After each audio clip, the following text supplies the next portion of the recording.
Good afternoon. Welcome to the AngloGold Ashanti Q2 2026 earnings release. All participants are in a listen-only mode. A question and answer session will follow the formal presentation. If you should require operator assistance during the conference, please key in star and then 0 on your telephone keypad. Please note that this event is being recorded. I will now hand you over to Mr. Stuart Bailey. Please go ahead. Thanks very much, Judith. Good afternoon, good morning to everyone, depending on where you are, and welcome to our results for the second quarter and the first half of 2026. Alberto and Gillian will be presenting, but we have members of the executive team for any questions you might have. As always, we have a safe harbor statement at the front of the presentation, which has important information regarding forward-looking statements, and we would encourage you to read that. I'll hand over to Alberto. Thank you, Stuart. I will start with safety. You will remember from our Q1 presentation that we had a tragic fatality at Obuasi on April 24. We suspended operations for 2 weeks to undertake a thorough investigation into the incident, and we are taking the necessary and important steps to prevent a recurrence. This kind of event validates the effort and resources that we spend every day to improve our safety performance. We do remain proud of the enormous strides we have made over the past 5 years, as you can see. Before we go into the quarter, let's take a step back and look at the first half, which really, how are we doing after half a year? Production, after stripping out the sale of Serra Grande, was more or less stable year on year at around 1.5 million ounces. We had an exemplary cost performance again, managing controllable costs slightly lower in real terms. That is, if you strip away inflation, oil price, royalties, exchange rate, which is what we can't control, we once more are below that level of controllables. Once again, you see strong growth in the EBITDA and earnings. Its comparisons are not usually nice, but probably we have the best EBITDA growth year on year of all of the large gold companies, comfortably outstripping the rise in the gold price, along with a more than doubling in cash flows. We made sure that shareholders both see the full benefit and see it right away, with just under $1 billion in dividends declared over 6 months. It's been an extraordinary period by any measure. As we look to Q2, there was a production impact from both Serra Grande sale and the temporary safety suspension at Obuasi. On the positive side of the ledger, we had standard performances at Tropicana and Cuiabá. Total cash costs to the group were $1,480 per ounce. Once again, as with the half year, the macro context is critical. As I mentioned before, royalties, fuel, broad inflation effects basically accounted for all of the increase. While this impact is driving cost inflation across the industry, our underlying operational discipline is firmly intact. And that discipline is why our financial metrics are so strong. We've ensured that earnings and cash flow grow well ahead of the gold price. EBITDA was up 46% to $2 billion. Headline earnings were 58% better at $1 billion. You can see our cash flows remain robust. Cash generated from operations grew 49% to $1.8 billion. As we expected, cash taxes more than doubled year over year to $542 million. This reflects not only our improved profitability, but also the timing of payments across our operating jurisdictions. Importantly, it is a seasonal peak. As we start reading the analyst reports, I think that that's probably something that needs to be adjusted because, for example, we do expect cash taxes to fall to less than half of that $542 million, to about $230 to $250 in each of Q3 and Q4. So that points to an even stronger cash conversion over the remainder of the year. We continue to transform the balance sheet. Liquidity is ample at $4.2 billion, underpinned by a net cash position of nearly $1 billion. To put that in perspective, we had a net debt position of $311 million just 12 months ago. This allows us to comfortably invest in our growth pipeline while ensuring our shareholders benefit from strong cash returns. This is an interesting graph, and we could make this one since 2021, but right now you're seeing since H1 of 2024. As we look at the broader industry landscape, it's clear that external market-driven factors have fundamentally reshaped cost profiles across the industry. Every operator is navigating the same intense macroeconomic pressures, persistent inflation, fuel spikes, and the impact of higher gold price-linked royalties. Our approach is not to passively accept them. We are relentlessly focused on executing what we can control. This chart provides important historical context of our cost performance. The gray bars represent our normalized costs. That is what our total cash cost would be if we simply accepted market inflation and royalty hikes and nothing else changed. However, through active mitigation strategies implemented across our portfolio, we have managed to partially offset these macro factors. This is reflected in the orange bars, which represent the total cash costs we actually reported, proving our ability to consistently outperform these macro-inflated baselines. Through rigorous operational discipline and our full asset potential program, we have successfully compensated not only for the increase due to these external factors, but also for normal changes in grade and mining further from infrastructure that is inevitable. Ultimately, by decoupling our controllable operating costs from these escalating market headwinds, we ensure that the full benefit of record gold prices flows directly to the bottom line, maximizing free cash flow and driving our sector-leading yields. Our Tier 1 assets are the core growth and cash engine of the group, accounting for over 70% of total production at an exceptional 71% cash margin. These assets hold approximately 80% of our mineral reserves, underscoring the structural long-term quality of our global portfolio. Our Tier 2 assets continue to serve as reliable cash generators, delivering a solid 58% margin with ongoing focus on operational discipline and cost competitiveness. This combined asset structure provides superior cash flow leverage to the higher gold price environment while maintaining the quality foundation needed to keep us firmly on track for full-year guidance. The high-quality portfolio we just walked through is not static. We are fortunate to have an emerging slate of low-risk, capital-efficient, and potentially very high-return brownfield and greenfield opportunities. These projects underscore what I've said repeatedly. While we always scan the landscape for value-adding M&A, the best opportunities for us lie within our portfolio. Nevada is anticipated to become a significant production center for the company in the early 2030s. We're advancing to full feasibility study at Arthur. But even at our existing operations, we have options with the potential to add between 10% to 15% to our current production profile in the next 3 years, all from our existing operations. There are various opportunities identified to leveraging our established strategic asset review and option analysis processes. Key operational focus areas include additional ore sources and processing plant expansions aimed at sustainably improvement on current production bottlenecks at Cuiabá, Geita, Siguiri, Obuasi, and Sukari. We are currently advancing high-value exploration opportunities, priority studies, and project implementations all along the pipeline with a new, more agile, fast-track project framework. I will give a detailed update of these growth projects in Q3.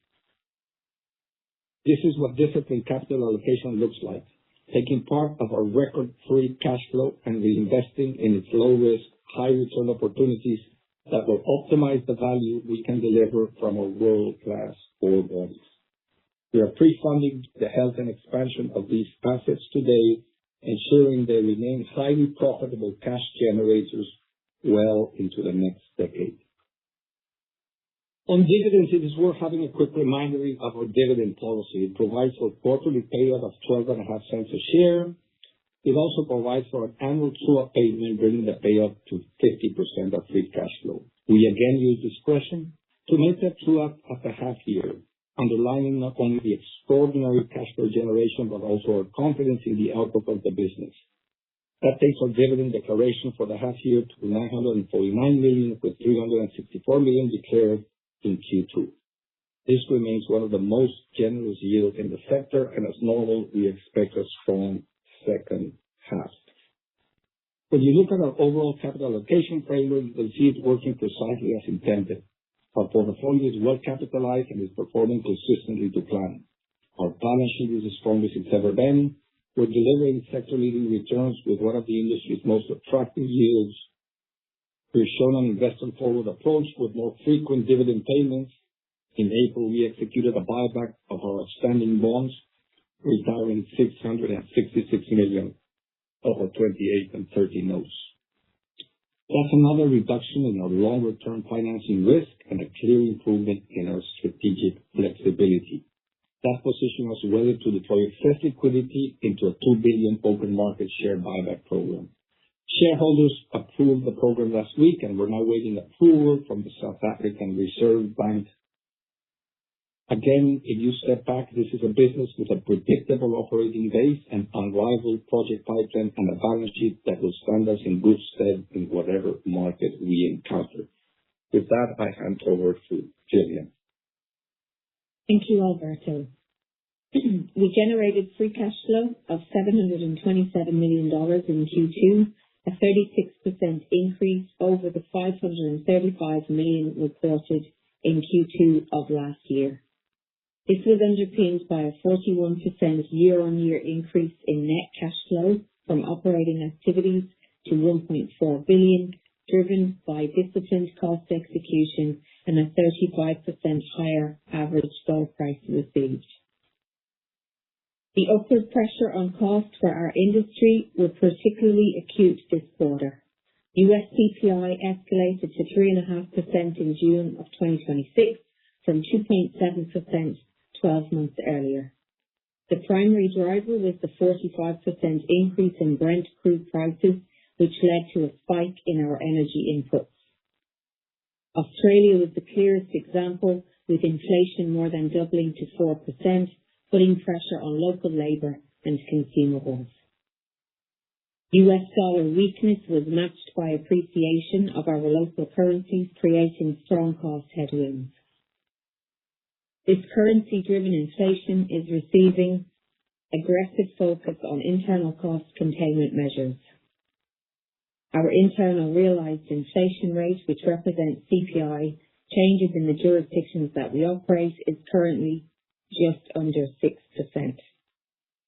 We're working to offset those cost pressures with our Full Asset Potential programme and by adopting a total cost of ownership supply chain framework, ensuring disciplined capital allocation by optimising long-term asset performance. In our financials, the results show a significant rise in earnings and free cash flow. The increase in free cash flow is underpinned by a higher realised price and improved cash receipts from Kibali. EBITDA rose 46% to $2 billion.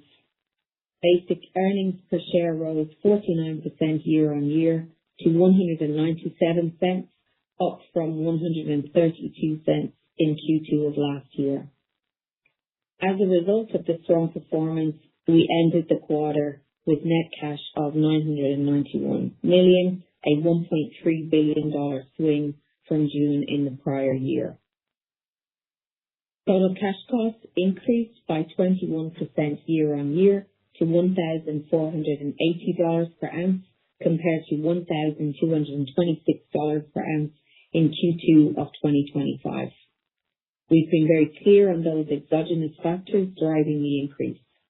Inflation, higher gold price linked royalties, and exchange rates collectively added around $216 per ounce, or 18% to the cost base.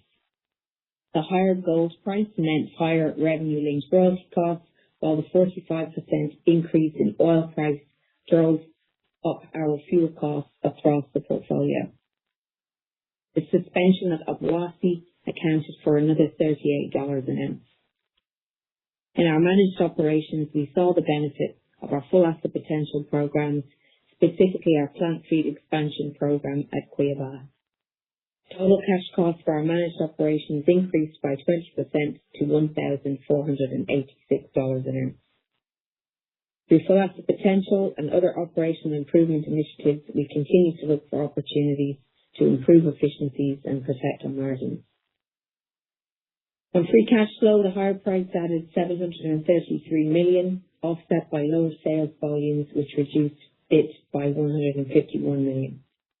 Increases in operating costs were largely driven by higher royalties, inflationary pressure, and the weaker US dollar, partly offset by higher byproduct revenues and lower costs related to legacy tailings facilities. It's important to note that earnings-related tax payments in Q2 2026 were the highest on record and are expected to be, by some way, the highest for this year. Capital spend stepped up as planned, while distributions to our non-controlling interests were $85 million year-on-year. We are pleased to again reaffirm annual guidance based on our stated assumptions, which underscores the robustness of our portfolio and the improving operational performance into the second half. We do expect a second half weighted production profile, particularly in Q4. Production is expected to reduce slightly at Tropicana as open pit mining moves into the lower grade Havana 6 pit, and at Iduapriem due to difficulty accessing temporarily flooded higher grade areas. Obuasi is running at a normalized run rate, with half two production expected to be 150,000 ounces. We are keeping a close eye on developments in the Middle East to mitigate any impacts on our energy and global supply chains. With that, I'll pass back to Alberto to outline our relative market performance.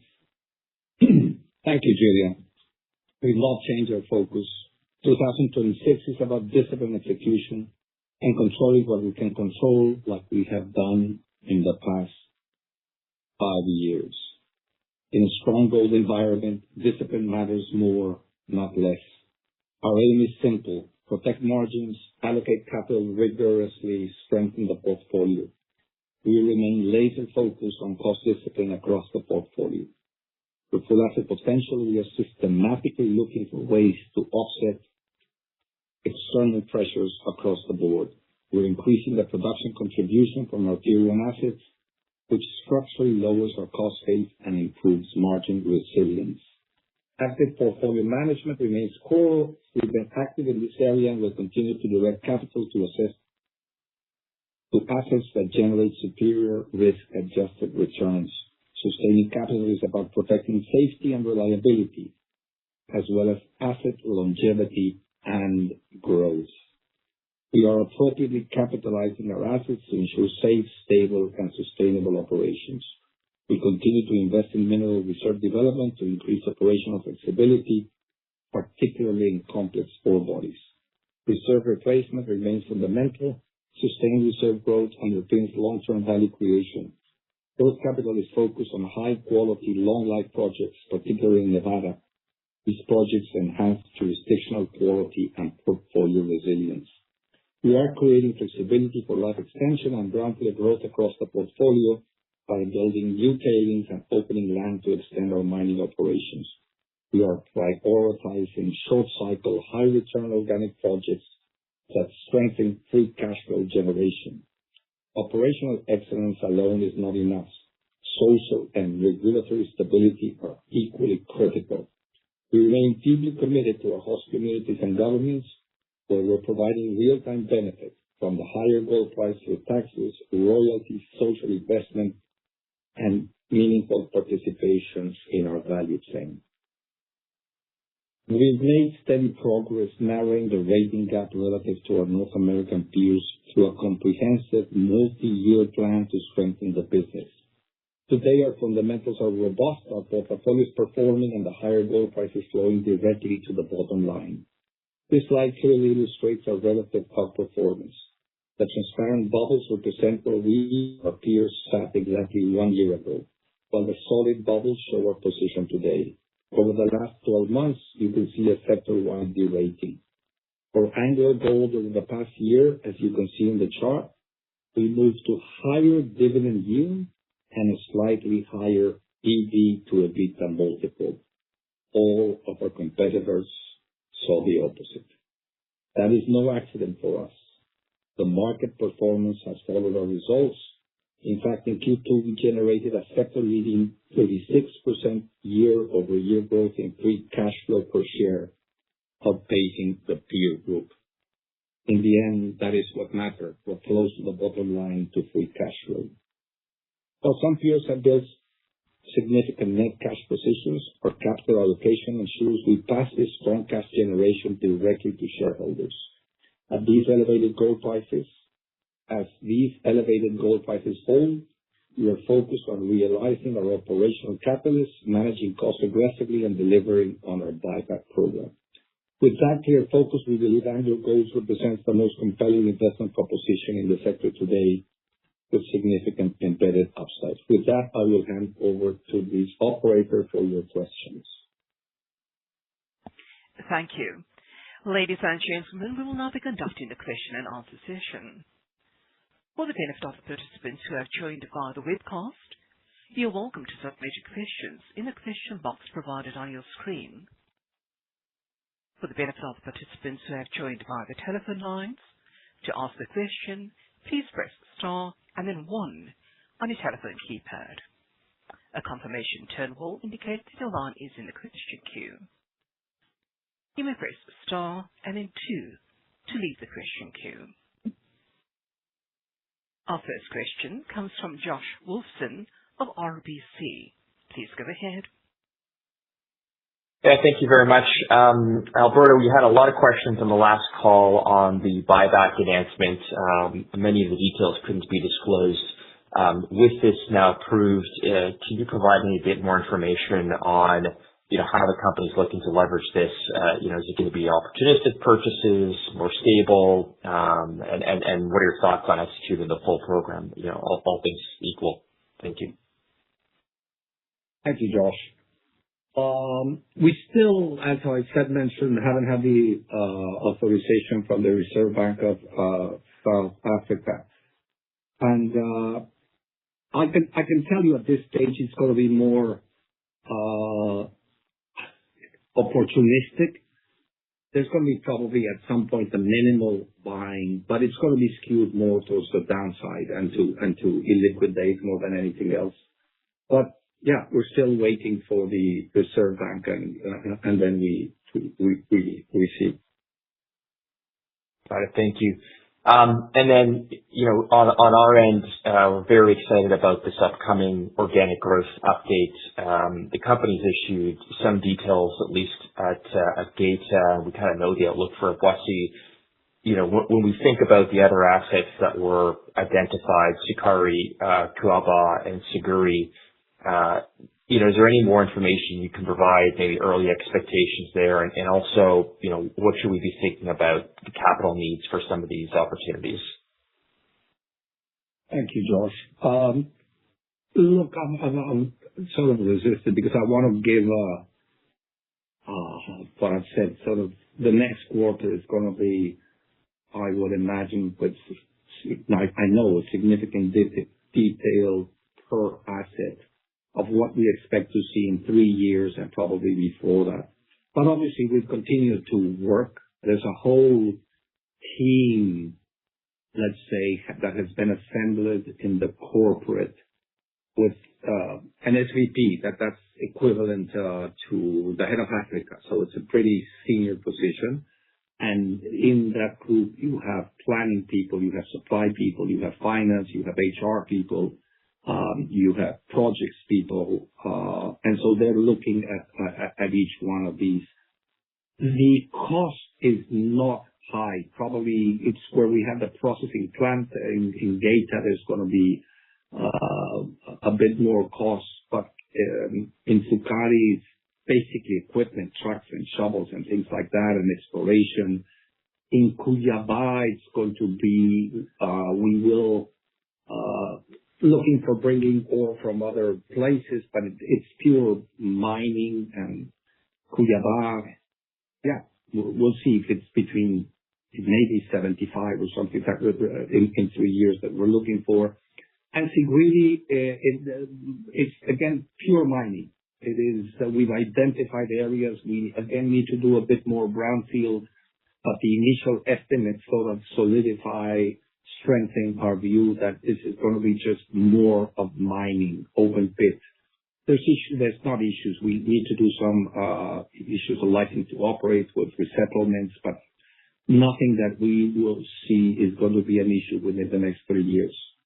So look, what I can tell you right now, we've given a guidance of 2025 baseline, so about 3 million ounces, and between 300 and 450,000 ounces. And the more we see, I think that we're going to be in that range and what we will be talking in Q3. So low capex. Interestingly enough, and this is important, what you see in the growth capex and sustaining capex right now in this quarter is already contemplating the money to achieve that growth. For example, you will see in the growth capital 120 million from memory for TSFs in Obuasi and TSFs in Siguiri from memory. So those two are needed as we grow the ounces. You are also seeing money on sustaining for stripping, money on sustaining for ORD,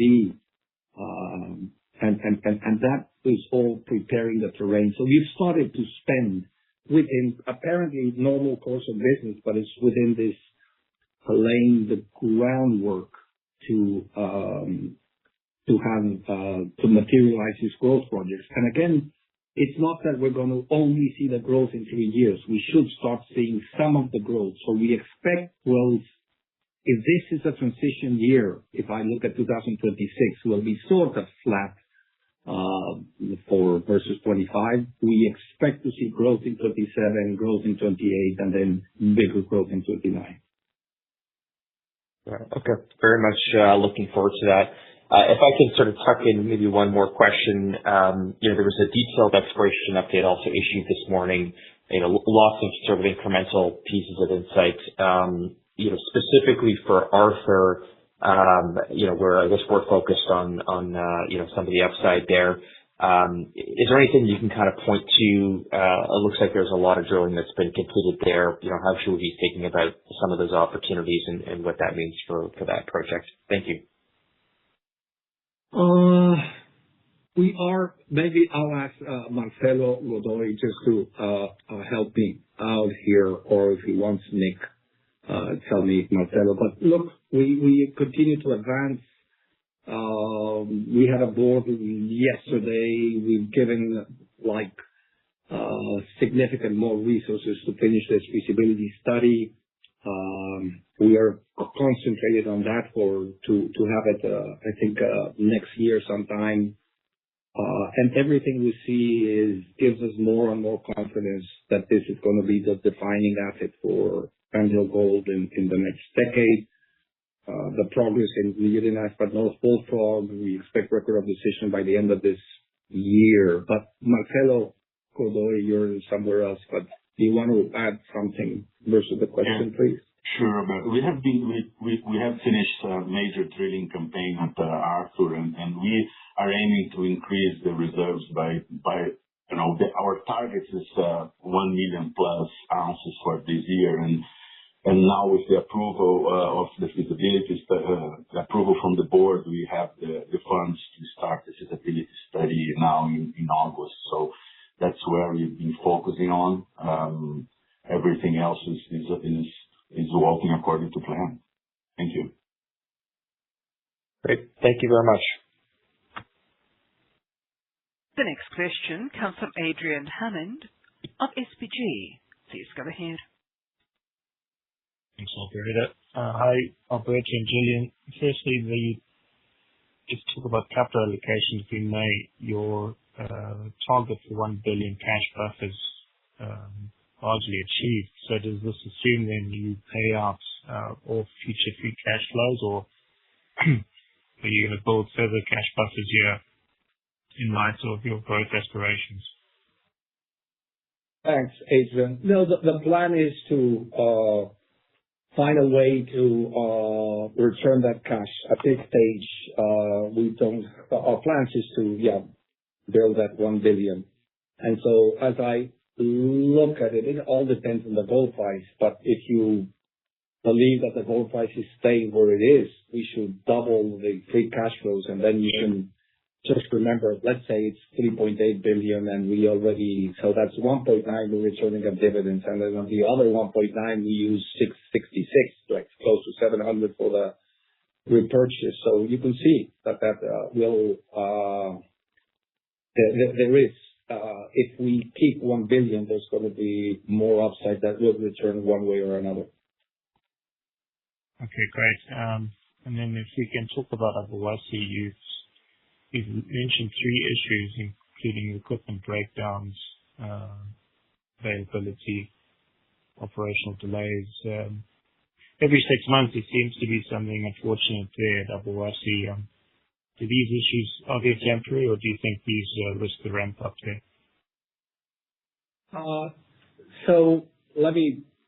The main issue was the fatality. I don't think that if there was before the fatality, we were heading towards the first quarter was fine, and we were heading towards delivering on our target for the year, which was between 300 and 350, something like that. We would have done that. But as you know, the fatality in an ore pass, the way it happened really obliges. We have an obligation to deeply understand why it happened, how it happened, and what we needed to do to avoid this. We also had a catastrophic failure in the system again. And so that impacted us not only in the weeks that we have operations closed, but for example, we're not using those ore passes right now. So basically we're operating without the KMS shaft. And even without that, we expect to have an annualized 300,000 in the second half. Now, we do expect to bring everybody back to normality, including the ore passes. So we're building another ore pass, because remember, all of the gate into how do you say the gate that you use to control the flow of the ore pass was completely destroyed. So we are building another ore pass that should be ready by the fourth quarter. And that sets well the groundwork to deliver on the 2027, which was around 325, 350 or something like that. So that's where we are preparing ourselves to, and we are thinking again that mostly without the KMS shaft, we will do around annualized 300 in the second half of the year. Yeah, and then third question, perhaps for Gillian, on the realized gold price versus market averages. They seem to be quite apart. Is this just timing, or should we think there's a reason for this, such as the potential discounts that you require to sell gold to Ghana and Tanzanian authorities? So thanks, Adrian. It's exactly timing. You will know that there was quite a lot of volatility in gold price change in Q2. You saw the highest drop actually since 2013, and so it's effectively the timing of sales. So our realized price was $90 an ounce lower than the consensus or the spot price for the quarter. It is related to timing. The other thing, we've got very small amounts of concentrate sales still in Brazil, 36,000 ounces. So that's small premium or discount on the gold price, but otherwise nothing impacting us achieving market prices. Thanks, Gillian. And while you're on the line, just I've noticed your working capital outflows have improved quite considerably. Do you think that will reverse completely at all at 2H, or is this going to be something where we should expect a steady balance going forward? No, I think thanks, and thank you for recognizing the achievement. The team is so focused on working capital. We're not anticipating any lumpiness in the second half. Of course, as your receivables are higher based on gold price, maybe there's some movement there, but we are laser focused on working capital and don't anticipate any lumpiness in the second half. Thanks. Our next question comes from Raj Ray of BMO. Please go ahead. Thank you, operator. Good morning, Alberto, Gillian, and team. A couple of questions. First off, a follow-up and more clarification on Adrian's question on the buybacks. So am I correct in understanding that in periods where you pay 50% of your free cash flow as dividend, you're still willing to go above that for share repurchases? So your total capital returns could be higher than the 50% of free cash flow. Is that correct, Alberto? That is absolutely correct. And if Okay, gold thank you. price stays where it is today, that will be the case. Okay, thank you. And then a second question is the comment you made on the growth of coming in the portfolio over the next few years. Can you comment on what it does to your capital intensity? Are you happy with your sustaining and non-sustaining capital intensity at these levels? Does it deliver on those growth, or is that expected to increase? No. Look, it is, I would say it's going to be stable for some years. So we are doing about 480, something like that per ounce, which you look at other, like Agnico, I think it's double. Okay, they're not investing anything. We have, a very important growth pipeline within our own organic assets. And you need to invest in it. So we expect to stay where it is high for some years, but not go higher than that. Okay, that's great. Thank you. Yeah, and that's it from me. Thanks, Raj. Our next question comes from Joseph Rieger of Roth Capital Partners. Please go ahead. Hey guys, thanks for taking the questions. Two items I don't think have been touched on yet. So at first with Siguiri, there was this announcement that the government's going to force the flow of gold through their refinery. Has this occurred to you guys with Siguiri, and is there any impact from that going forward? Thanks, Joseph. We are in conversations with the government. This is something that we have seen elsewhere, and we work with the governments like in Ghana. And it's just about, we have, I think they gave 30 months. So we believe we will find a way of how to deal with it. But we understand the asks and of wanting to have more local adding value. And we will again talk to the government and the ways to deal with that. So at this stage, I don't want to comment more except that we believe that it's something that you can address within almost business as usual. Business as usual means it's not any significant thing. We just need to reach to how do we do this with the government. But we have a lot of, I would say confidence. The Minister of Mines is probably very knowledgeable of the industry, understands what we are, the needs of the industry. And we will expect to continue constructive conversations on this front. Okay, fair enough. And then at Iduapriem, cash costs, rose pretty significantly quarter-over-quarter. Looking at grade and throughput, et cetera, it doesn't seem like there's any meaningful justification for it. Is there some color you guys can give there on what caused that and if it's sticky? I will tell you, and it is related. There is a particular significant hit on this quarter on the royalties increase. That's it.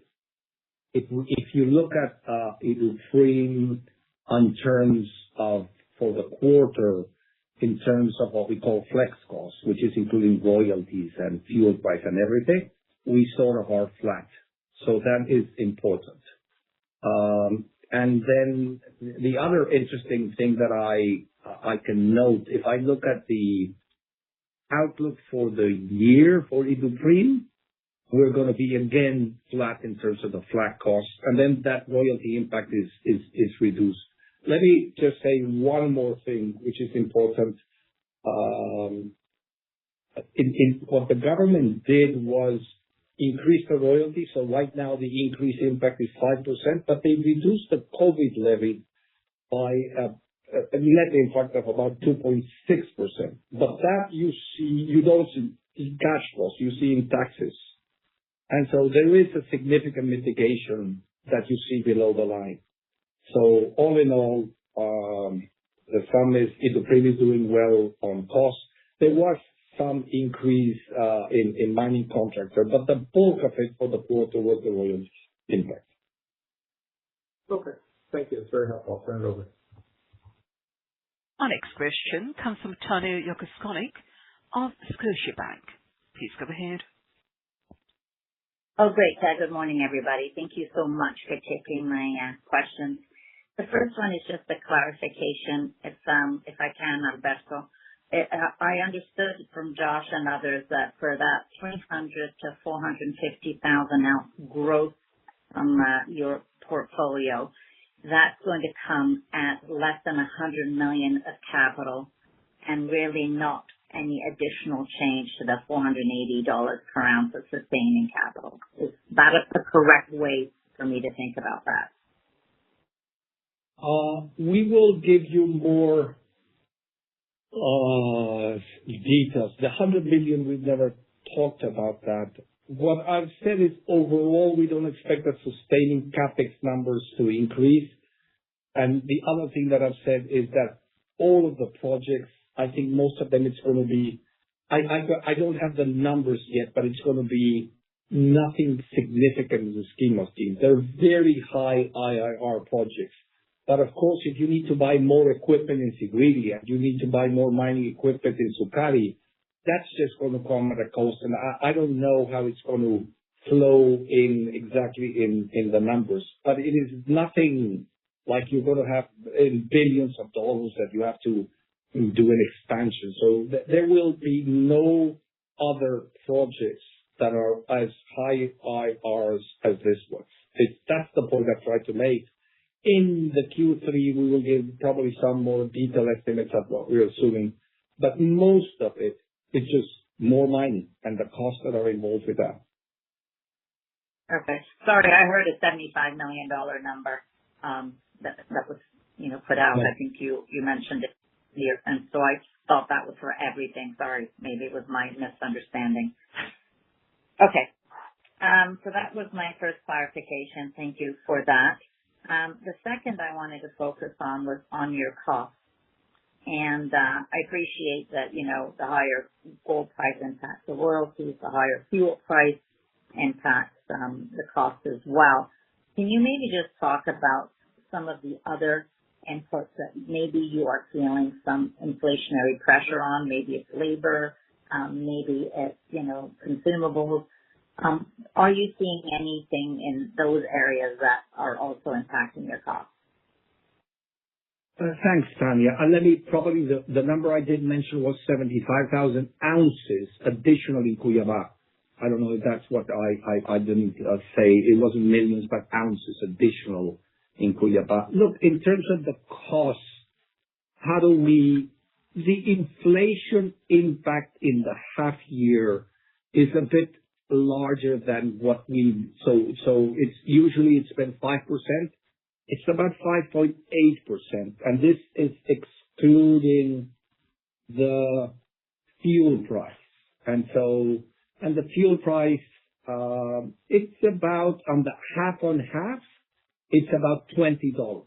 announced. So it's not significant, but everything adds up to it. So when you look at the impact, and this I'm talking again half on half year, you're having about 60 on inflation, you're having about 23 in fuel price and exchange rate like 46, and then you have the impact of the royalty that is significant. So that's all adds up to a flex cost that is higher, a bit higher than what you see in the numbers. If you go to our cost for the half year, cash cost is 1,436. The flex cost is a bit higher than that. So, which means that we've been able to lower a bit versus the flex cost. I don't know if that's helpful. I'm just wondering, as you is it labor? Is labor and inflationary above the 3 to 5% in your portfolio? I'm just trying to understand, excluding that fuel and royalties, what else is just overall inflation. Just trying to understand it. And I know you've reduced on your productivity and optimization of assets separate from this about 2%, so you're gaining a little bit there. I'm just wondering where else am I seeing those pressures? Maybe, Tanya, I can just say that we're not seeing anything out of the ordinary in terms of inflationary pressure within the jurisdictions that we operate, particularly around labour. What we would say is it's a relatively fixed cost business, especially in the short term. And so, yeah, we if you kind of look at the volumes and the cost base, you can see that those primary drivers for the costs are the macro factors that we are kind of trying to manage as best we can. But there's nothing outside of that we would highlight as an issue for us. And we are again expecting really quite strong cost performance in the second half, in line with the sort of volume profile that we are anticipating. I'm not going to say whom, but we have heard others talking about like extraordinary costs, and you see their impact. We haven't seen that. That's just okay. in mind. Okay, well that's good.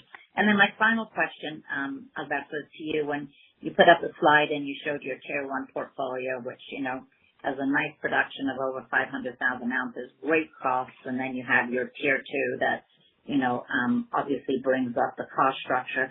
How do you think about that Tier 2 portfolio? Like, if it's always, hindsight 2020, if you didn't have that portfolio, would you theoretically trade higher valuation with that, cost base?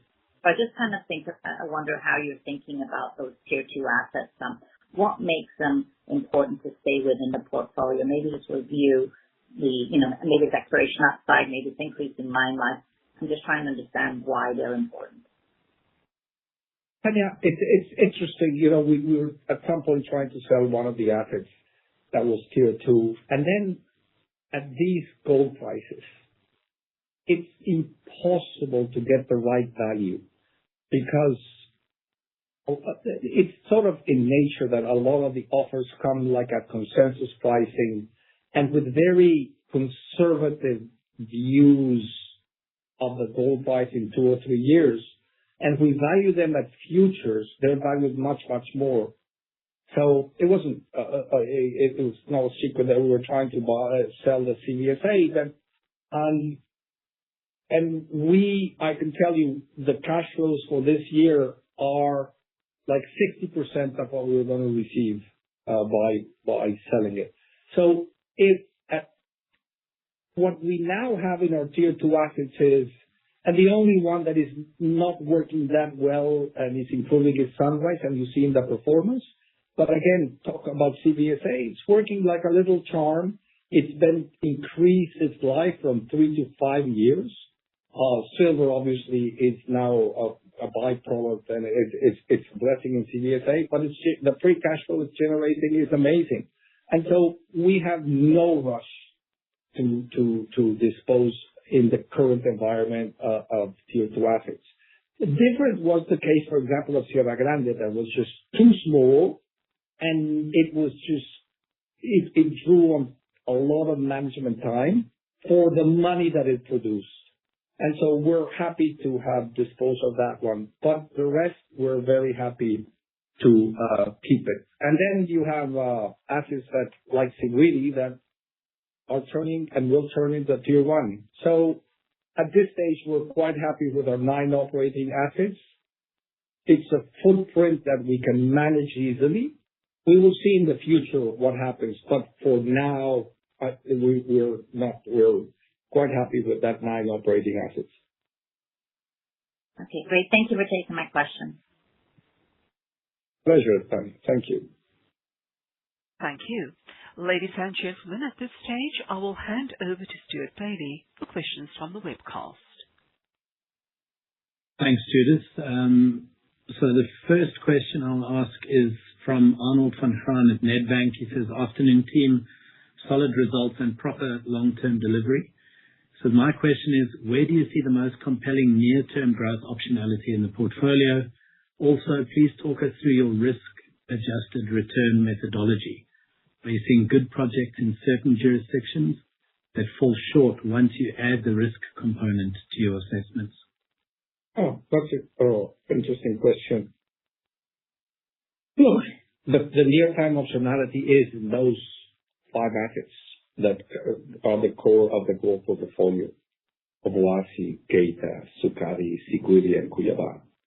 And as I said, there is a lot of focus, attention, even with a centralized team, even though it will be delivered by each of the assets.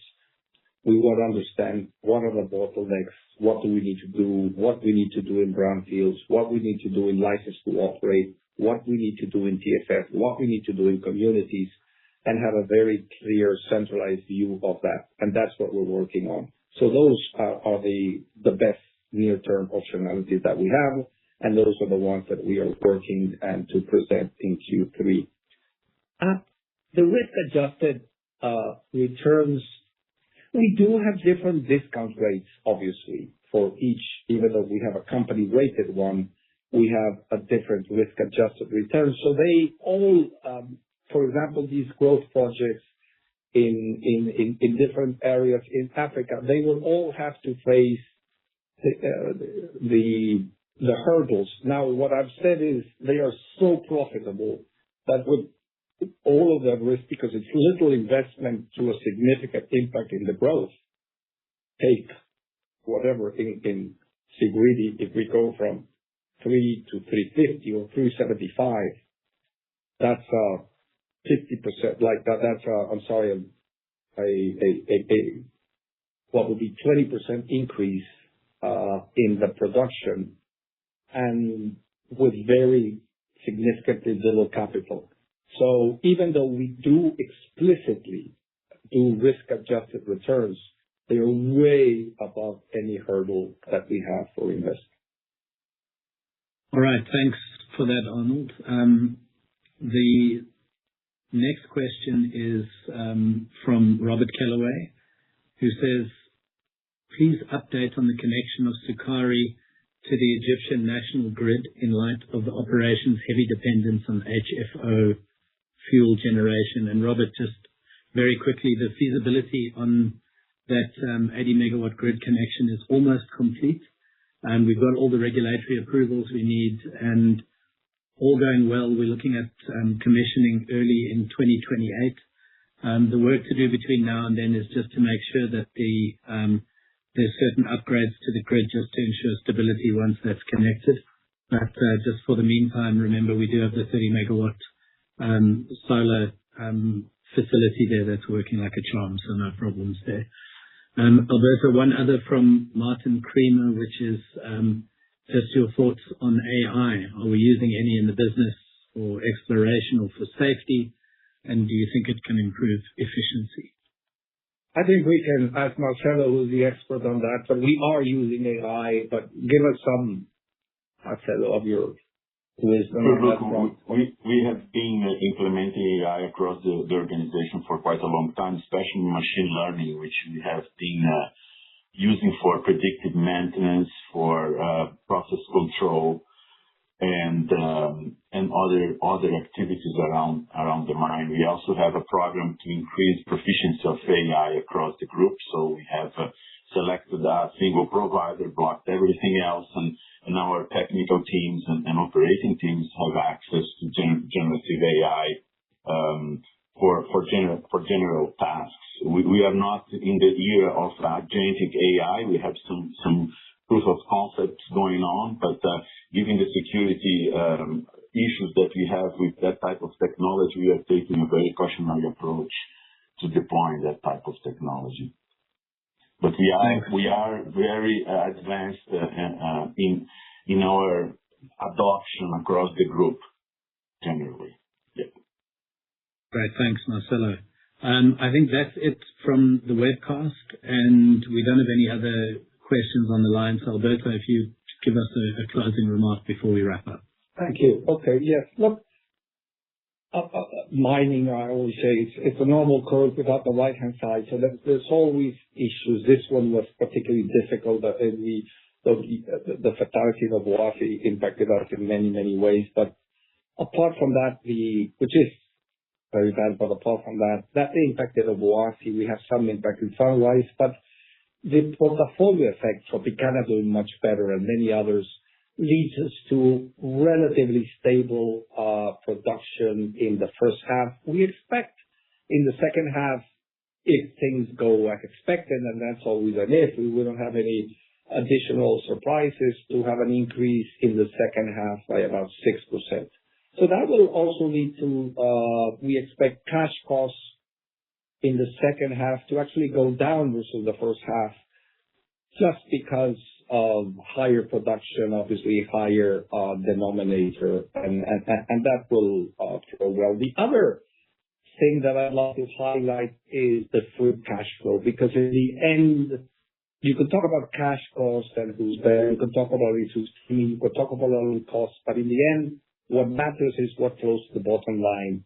And we do exceptionally well there. Our increase in the half of 36%, higher than anybody else, much higher than most of them, is something that we are proud of. And this is in spite and something that we have prepared for the questions, but none came, which was a tax thing.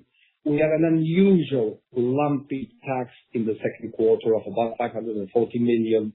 We expect half of that in Q3 and half of that in Q4, which by definition, if the gold price stays where it is today, should significantly improve the free cash flow in relative terms in Q3 and Q4. So we are very comfortable where we are. We expect, as we said, to be comfortably within guidance, and we expect to keep making the most of this high gold price environment in terms of what we can deliver to our shareholders. We were clear that it's going to be, if the gold price stays where it is, above the 50%.